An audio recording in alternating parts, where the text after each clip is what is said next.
Bueno, buenos días a todos, son muy bienvenidos a este foro sobre la función social de la propiedad intelectual, con unos conferencistas de lujo que realmente son autoridades no solo a nivel nacional, sino internacional.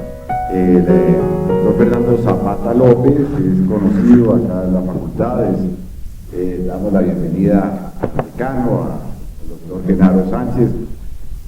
Les decía que todos conocemos al doctor Fernando Zapata, que es el decano pues, de la propiedad intelectual en Colombia. No de la facultad, ¿no? Porque llegó Genaro, que es el dueño.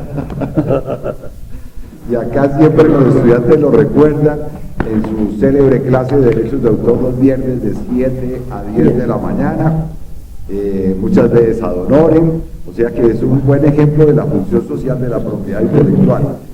El doctor Ernesto Rengifo, que es director y profesor en la maestría en propiedad intelectual en la Universidad Externado de Colombia, tampoco necesita presentación, y el doctor Germán Velázquez, que siempre que viene a Colombia en su paso como un bólido, pues nos visita porque tiene mucho para compartir, y él se referirá del Centro de Pensamiento del Centro del Sur, con sede en Ginebra, y él se referirá al caso de la hepatitis C. Pues yo no me alargo más. A continuación, el profesor Fernando Zapata abrirá el foro sobre la función social de la propiedad intelectual.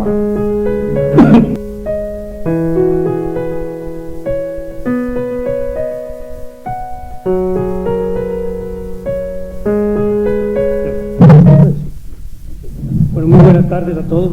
Muchas gracias, decano, por sus palabras.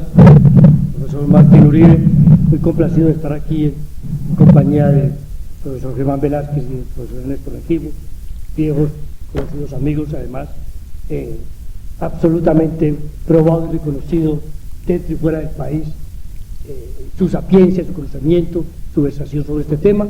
Y muchas gracias, por supuesto, a ustedes que hacen un espacio en su agenda académica para venir a este evento. Yo quiero comenzar haciendo una pequeña reflexión que puede sonar un poco a título de advertencia cuando uno habla o es convocado a hablar de la función social de la propiedad intelectual, porque es un término omnicomprensivo, pues bien lo estructura la Constitución Nacional de Colombia a partir del artículo 61 y después del año 91. Pero recordemos todos que el término propiedad intelectual se le da estructura, se le da organización a partir de la Conferencia Diplomática de Estocolmo del año 1967, que al crear la Organización Mundial de la Propiedad Intelectual se ve obligado a decir qué es la propiedad intelectual, o mejor, decir que no, qué comprende la propiedad intelectual, pero no define la Convención de Estocolmo la propiedad intelectual. Con lo cual, como países miembros de una comunidad internacional que empezamos todos no solo a adherirnos masivamente a la Convención de París, sino al Convenio de Berna y a los demás tratados que hoy en día, en un número bastante numeroso, administra la Organización Mundial de la Propiedad Intelectual, empezamos a hablar de cada uno de estos términos, pero de forma separada, utilizando en nuestro medio, en el medio latinoamericano, la excepción de propiedad intelectual que nos habían legado los españoles, que era hablar de propiedad intelectual refiriéndose al derecho de autor.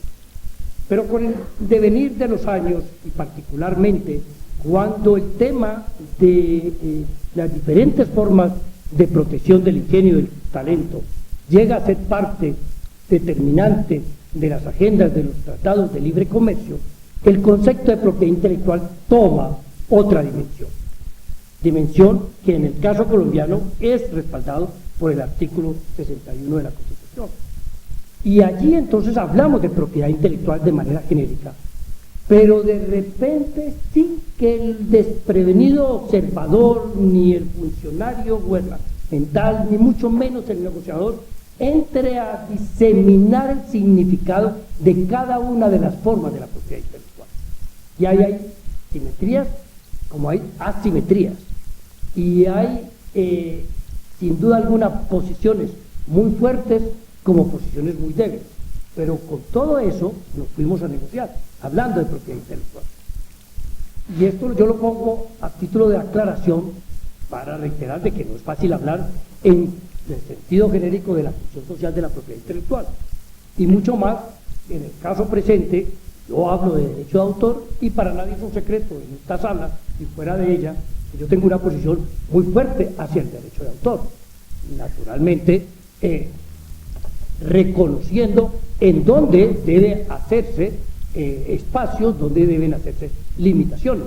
Y tengo esa posición producto de la práctica de los años y la relación con los autores, con los artistas, en donde estando en un país que es altamente afirmativo y rico en la generación de contenidos, pues cuando uno habla de una sociedad global o una sociedad del conocimiento o una economía del conocimiento, pues seguramente ese tipo de bienes tienen un valor, como tienen otro tipo, pero como no es esa mi especialidad, sino esta, yo recalco este aspecto.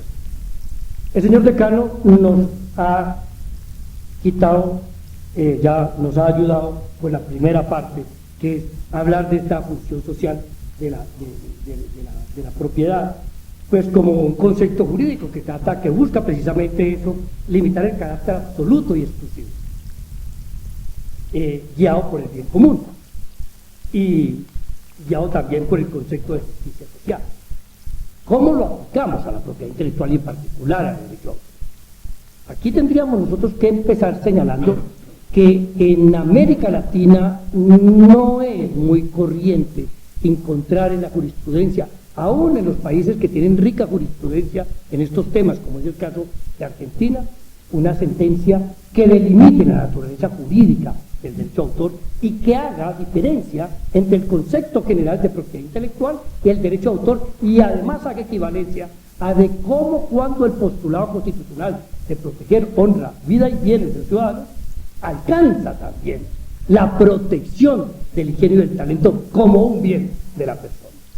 Esto lo tenemos aquí en una sentencia que es muy vieja, es del año 60, es una sentencia de febrero del año 60, cuyo magistrado ponente fue aquel famoso magistrado muy célebre, pues cambió de clientes, que fue el doctor Humberto Barrera Domínguez, pero que fue un célebre magistrado de la Corte Suprema de Justicia. Pues él se le metió a este tema en un asunto que se origina precisamente por abogados de la Universidad Nacional, y en este momento iba a mencionar su nombre, era el profesor de sucesiones nuestro en los años 60, él fue personero de Bogotá.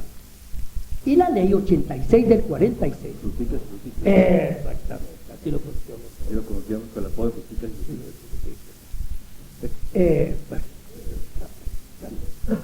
Bueno, la ley 86 del año 46 era una ley que había sido impulsada desde principios de los 40, se había tomado como punto de referencia la ley argentina, y a su vez la ley argentina, que también para la época era nueva, porque es del año 33, había sido tomada de la ley italiana que se había hecho en tiempos de Mussolini.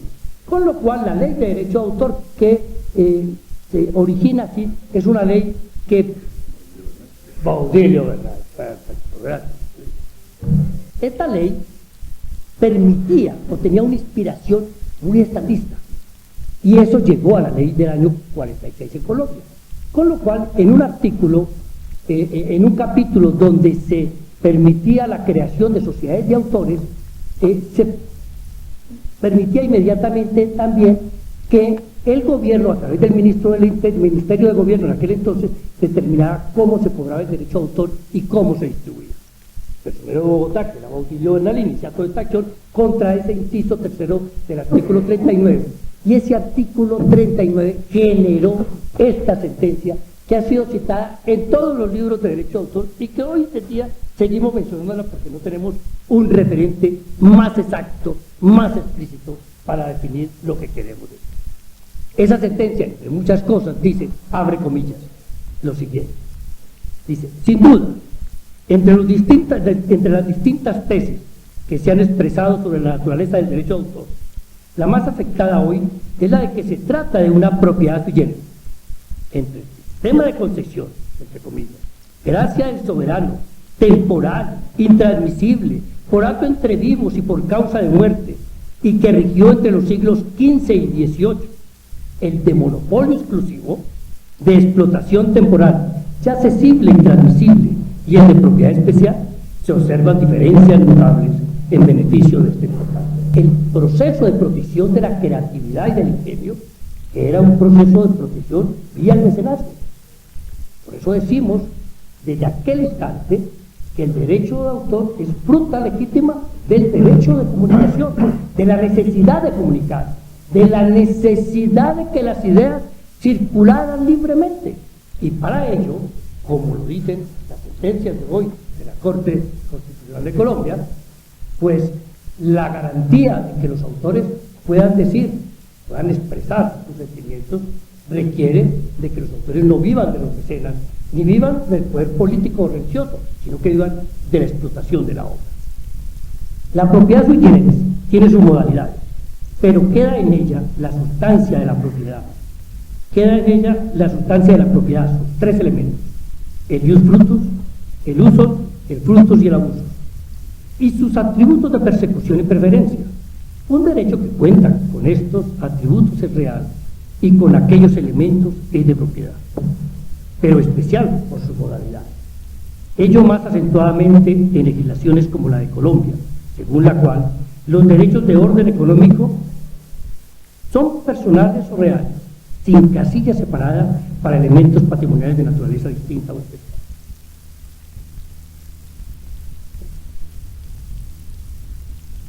Más abajo dice, por estas peculiaridades no desaparece la noción de propiedad. A base de los elementos y atributos de esta se obtiene simplemente una propiedad especial. Y remata aquí en esta parte. El artículo 671 del Código Civil, como ya se expresó, dice que las producciones del talento o del ingenio son una propiedad de sus autores, y agrega que esta especie de propiedad se regirá por leyes especiales, lo cual clasifica al derecho de autor como una propiedad especial.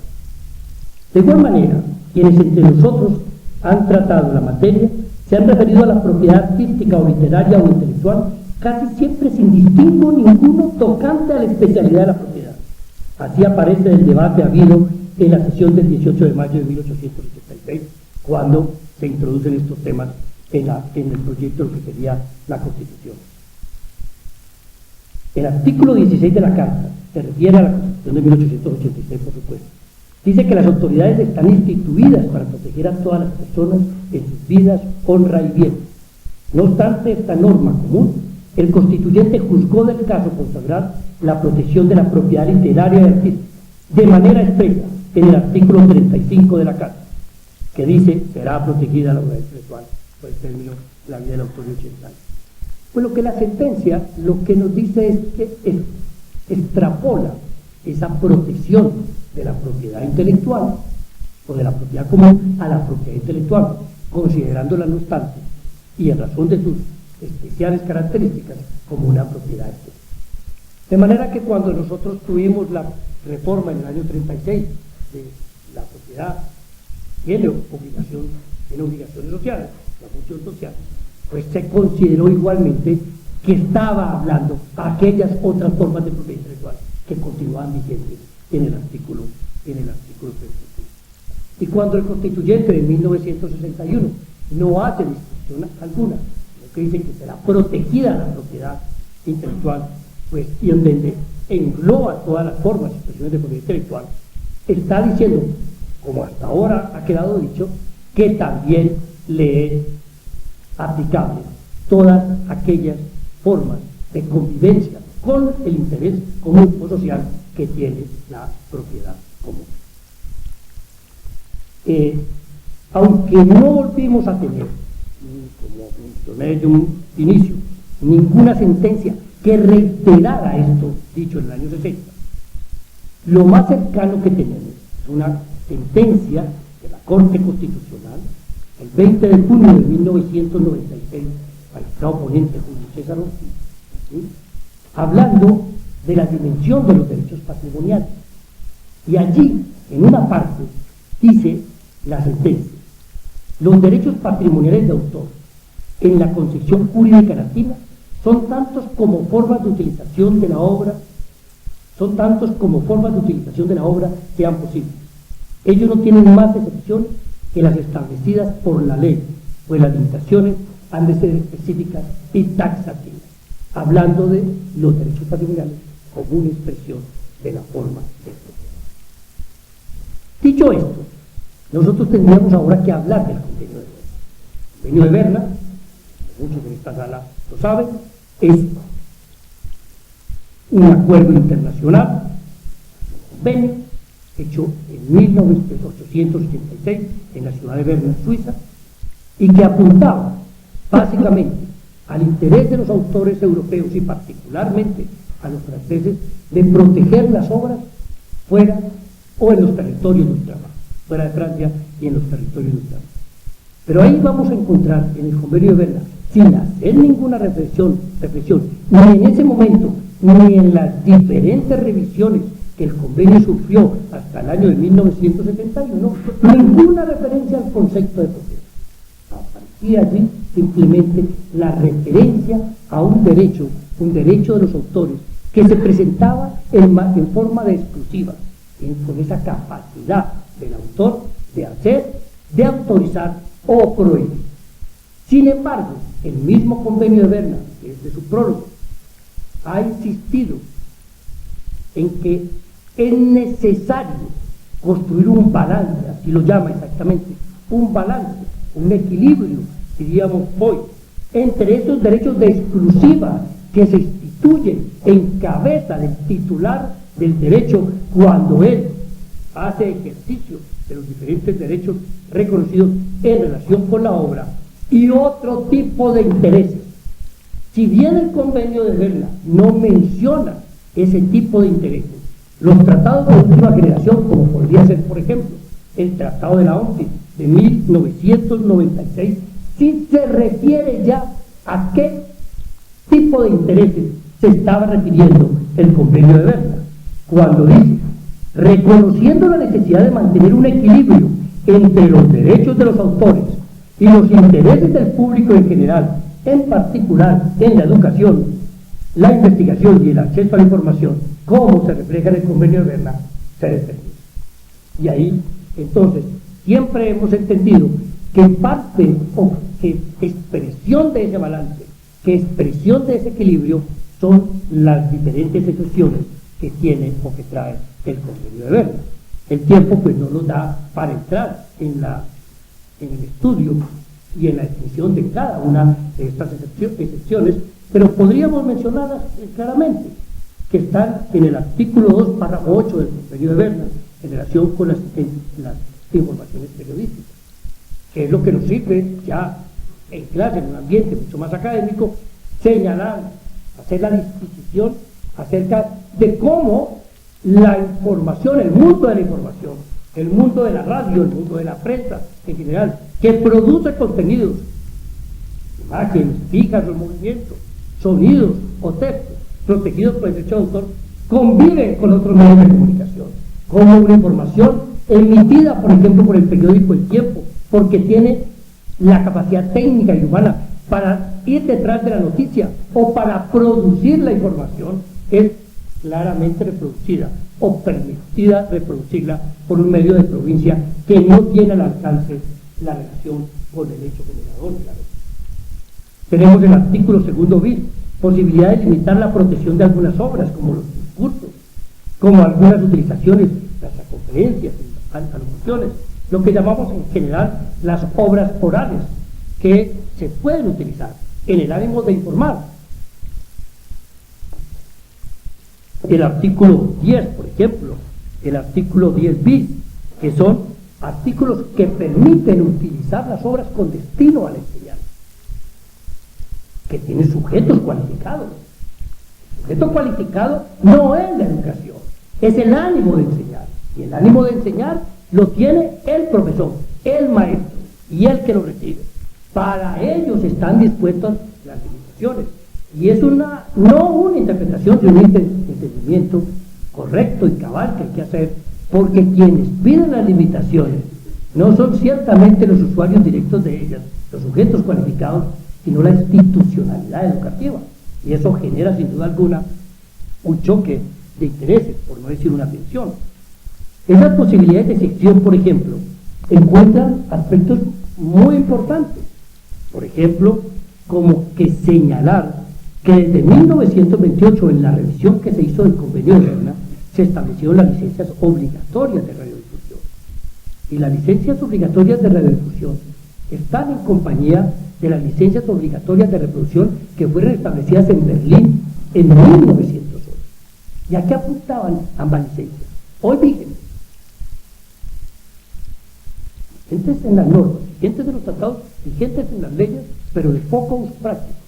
Porque a los inicios de la radio y a los inicios de la industria de la grabación sonora, era posible, y se dio en Europa particularmente, que los autores no otorgaran los derechos para grabar, no bajo ciertas condiciones, o que no permitieran la radiodifusión de las obras. Cuando esas circunstancias se dieron, el convenio desde el 8 y desde el 28 del siglo pasado establecieron limitaciones. Hay necesidad de que las obras se graben, hay necesidad de que las obras se ejecuten públicamente, obviamente mediante un diseño de una norma en cada país acorde con el tratado, en donde el autor se le reconocía un estipendio, pero como el derecho de autor no gira en función del estipendio, sino de la autorización exclusiva, ese era el derecho que se limita. Y lo último que en el Convenio de Berna se instaló fueron aquellas licencias del año de 1971, aprobadas en la revisión del convenio que se hizo en París, que eran licencias para los países en desarrollo, que no tenían destino distinto a facilitar a los países africanos recién organizados, independizados de los matrículos de las metrópolis por allá en la década del 60, permitirles utilizar también las obras, reproducirlas y traducirlas, porque las metrópolis no llegaban con los libros, sino en francés y en inglés. Entonces, permitirles a la lengua nacional fue una posibilidad. Esas licencias estuvieron vigentes hasta el 10 de mayo del 94. Solo Egipto, India, Lesoto, Liberia, Malasia y entre nosotros México hicieron uso de esta licencia. En América Latina, por ejemplo, no. Colombia no la tuvo, como tampoco tuvo las otras licencias. Y eso tiene una explicación de que Colombia ha tenido siempre una industria industrial que ha permitido que las obras estén circulando. Otra cosa es el precio. Es el tema también de los medicamentos. Pero en cuanto al tema de la autorización, de la concepción de la exclusiva, eso se ha dado aquí, como también en la industria musical. Podemos discutir que son modelos económicos imperfectos y hay muchos aspectos que señalarle en ese sentido. Al redondear el tema de las limitaciones y exclusiones, uno podría también establecer una diferencia con las otras formas de propiedad intelectual. Y es que el derecho de autor no solo tiene un límite desde el punto de vista de las excepciones, que cada país puede construir, siguiendo como lo plantea el mismo Convenio de Berna en el artículo 9.2, que es el de que se establezca, en un caso especial, una limitación siempre y cuando no moleste el legítimo interés del autor ni moleste la normal explotación de la obra. Pero esta no es la única limitación con la cual el derecho de autor aporta a esa convivencia, a ese equilibrio con estos intereses. También está el caso de protección. Caso de protección, al término de los cuales la obra queda para el uso del común. Muchos podrán decir en esta sala, bueno, pero es un plazo de protección muy largo, porque es vida más 80. Pero durante esa existencia del autor, y los 80 años después, o los 70, o los 100 que tiene, por ejemplo, México, ¿sí?, es el país cuyo plazo de protección es el más largo en el mundo, durante ese tiempo, post-mortem, la obra puede ser objeto de muchos usos, porque al no proteger el derecho de autor, la idea, sino la expresión, la posibilidad de abrevar en la obra, la posibilidad de inspirarse en la obra y el encontrarse en los reglamentos internacionales y en el derecho nacional comparado, es de que la explotación ideológica o industrial o comercial de la obra no es objeto de protección, crea un marco de movimiento y de acción en favor de la cultura y en favor de la educación absolutamente inconmensurable, cuyo único límite es el plagio. Pero una cosa es la inspiración y otra cosa es el plagio. Uno puede perfectamente. Y por eso, dentro de la sistemática, dentro de la manera de hacer obra, es propio de los cánones editoriales el que una obra tiene mayor valor y más respeto cuando tiene una bibliografía. Y la bibliografía lo que le está indicando al lector es que ese autor estuvo allí, que ese autor abrió allí. Porque de desconfianza sería uno encontrar un texto que no diga en dónde él empezó a formar su conocimiento. Y el método universal del conocimiento parte de allí, de abrevar en los demás. Esto viene, como decía Camilo José Cela, cuando fue acusado, porque murió acusado de un acto de plagio, que se reía y decía: todos en la vida hemos copiado, porque todos en la vida nos hemos inspirado, hemos seguido teoría, hemos seguido doctrina, hemos seguido estilos, hemos planteado escuelas, y esa es la razonabilidad del método universal del conocimiento. Ahora bien, ya redondeando hacia abajo, uno podría decir en este instante de la presentación, como lo hemos reiterado siempre, que durante 300 años y más de tener un derecho escrito, un derecho positivo, la convivencia entre el derecho de la creación, el derecho de nosotros, la creatividad y la educación y la cultura ha sido absolutamente pacífica.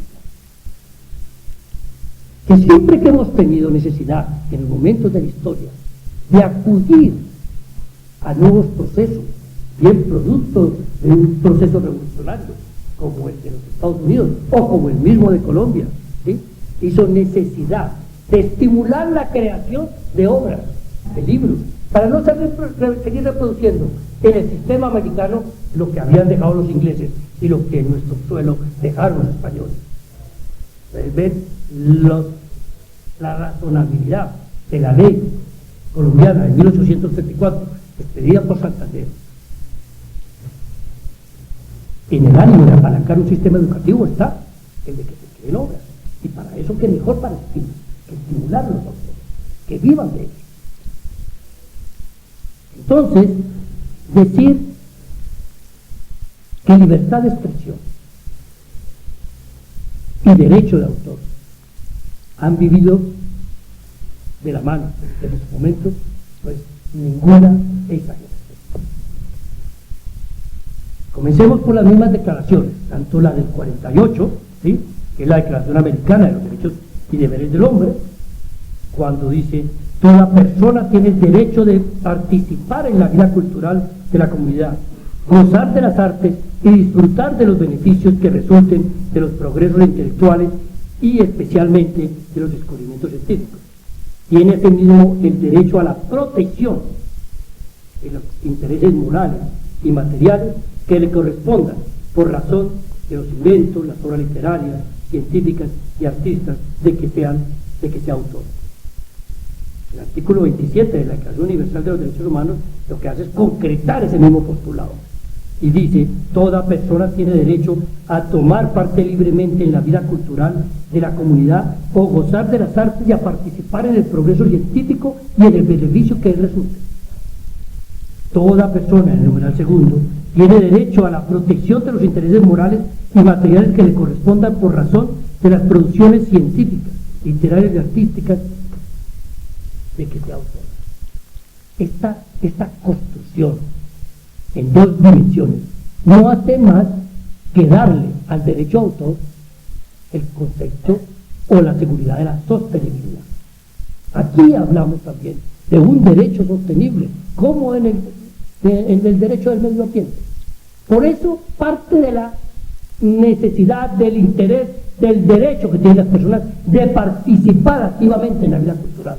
Pero no se le escapa a los redactores de estos textos que la vida cultural no se hace por arte de biblioteca, que la vida cultural se hace con contenidos, en su inmensa mayoría protegidos hechos por autores, hechos por artistas. Hoy, que englobamos el conocimiento en términos generales, pensamos que igualmente esa obligación es mucho mayor. Este recogimiento, por decirlo de alguna manera, de proteger a nivel constitucional el derecho de autor, no ha sido solamente exclusiva de Colombia. Lo tiene en nuestro medio Argentina, Brasil, Colombia, Costa Rica, Chile, Ecuador, El Salvador, Estados Unidos, Guatemala, México, Nicaragua, Panamá, Paraguay, Perú, República Dominicana, Uruguay y Venezuela en nuestro medio. En esa idea de proteger, los intereses de la comunidad a participar en la vida cultural y de la misma manera estos privilegios morales y patrimoniales que emergen de la creación de una obra. Nosotros podemos decir que están aquí también en la Constitución. Y ahí los encontramos en el artículo 20, por ejemplo, se garantiza a toda persona la libertad de expresar y difundir su pensamiento y opiniones, la de informar y recibir información veraz y imparcial y la de fundar medios masivos. Aquí también tenemos un derecho a información de doble vía, a dar y a recibir. Lo tendremos también en el artículo 70, 71. La búsqueda del conocimiento y la expresión artística son libres. Los planes de desarrollo económico y social incluirán el fomento a la ciencia y en general la cultura. Y lo acompasamos con el artículo 58. La propiedad es una función social que implica obligaciones, como tal, es inherente a una función ecológica. Y finalmente el 61, cuando habla que el Estado protegerá la propiedad intelectual por el tiempo y mediante las formalidades que establece la ley. Luego, con este breve repaso, lo que hago en esta parte es poner en armonía jurídica, en la orden constitucional, esto que yo reitero, esa convivencia entre el derecho de los autores y los intereses de la educación, la cultura y la información. Pero los tiempos que pasan no pasan ciertamente por una reflexión de esta naturaleza. Hoy vivimos un cambio en las estructuras de la humanidad. No es un cambio de ser humano, ¿no? Un cambio de era, con sus paradigmas, que llegan y otros que se fueron, con muchas rupturas, desde el punto de vista epistemológico, cosas en las que dejamos de crecer, para los cuales la humanidad se fue confirmando de que eso iba siendo así. Y empezamos a mirar como el derecho de autor, de tener una mera importancia desde el punto de vista económico, en donde había autores, artistas, industrias culturales que vivían de ella, pasó a tener una trascendencia económica. Es lo que yo llamo el diagnóstico. El diagnóstico que hicieron los países desarrollados con tanto énfasis, con tanto juicio, y que les permitieron, doctor Germán, llegar a la última ronda del GATT diciendo creemos normas, principios y disciplinas en relación con la propiedad intelectual, porque ciertamente lo habían hecho no solamente con el derecho de autor, sino con la propiedad industrial en todas sus formas. Mejor dicho, sabían de lo que estaban hablando, y sabían que allí, en la generación de riqueza, de desarrollo y de empleo, estaba el porvenir de el capital en el mundo. Esto permitió más adelante hablar de regulación, y por eso inundamos el mundo de normatividad. Tratados de libre comercio cuando no, cuantos tratados multilaterales, en la idea de asegurar de que ese capital invertido allí en lo que se llamaba, o empezaron a llamar, la sociedad del conocimiento, que generaba la economía del conocimiento, quedaba salvaguardada. Finalmente la expresión es el sello del capital, o el capitalismo de hoy, como lo queramos llamar. Y posteriormente el tercer elemento, que es la observancia, el de cómo debemos regular para sancionar. ¿Sancionar qué? Inobservancia, sancionar actitudes que son contrarias al mercado de estos bienes, que son mucho más determinantes económicamente que los anteriores. El tema es que ese debate no se instaló adecuadamente en nuestro medio. El debate que permitía instalar en la agenda política de nuestros gobiernos en todos los países en desarrollo, pero particular en América Latina, no llegó. Eran los estudios económicos, muy sectorizados: México, Argentina y Brasil, Chile, Perú, Panamá y Colombia. Pero esos estudios económicos, en donde se identificaba claramente cuál era el aporte de la creatividad y cuál era el aporte de las empresas secundarias o de las actividades secundarias, es decir, a entender que nada de estos dispositivos, ni nada de los instrumentos que permiten transportar o distribuir obras hasta llegar a Internet como un medio de comunicación son importantes si no hay obra de por medio, en donde estos mismos estudios daban las ideas, las señales de cuánto somos de creativos, de cuánto somos capaces de impactar esa economía y cuánto estamos ayudando a ese tipo de industrias secundarias, que si bien no las producimos, son determinantes para transmitir y distribuir lo nuestro. Ese debate no se dio. Como no se dio, tampoco se definió la importancia de lo que somos capaces de crear, o en donde está realmente la riqueza en esta especial forma de propiedad. Por eso, en la OMPE, en el año 96, se dio un paso muy importante, que fue el de los tratados sobre derecho de autor y de los artistas, intérpretes y productores de fonogramas, de cara al entorno digital, que son los tratados que llamamos comúnmente los tratados de Internet. Lo que se supondría venía después era un debate de cómo iban a quedar los autores en este proceso de creatividad, que son dos aspectos: la gestión colectiva y los contratos. Porque en materia de generación de riqueza a través de bienes, en este caso corporales, se da en el tema del derecho de autor una particularidad, y es que la riqueza la hace un tercero que no tiene la propiedad sobre la obra, o si tiene la protección o la propiedad sobre la obra, es una nuda propiedad, como llamo yo, porque no es una propiedad total y absoluta. Es decir, que cuando uno ve las grandes industrias de contenido, uno concluye claramente que allí hay un autor, que allí hay un artista, que hay un intérprete, que también hay un editor, que también hay un productor, que también hay un distribuidor, que hoy en día hay un proveedor de servicio que permite que la obra se comunique. ¿Cuánto de esa riqueza le está llegando al autor? ¿Cuánta de esa riqueza le está llegando al creador? ¿Cuánto de esa riqueza le está llegando al artista? Que es finalmente lo nuestro. Es decir, no dimos una pelea en un tratado, no dimos una discusión en un acuerdo de tratado o de integración comercial, protegiendo de manera genuina el derecho del autor, el derecho del creador, el derecho del artista.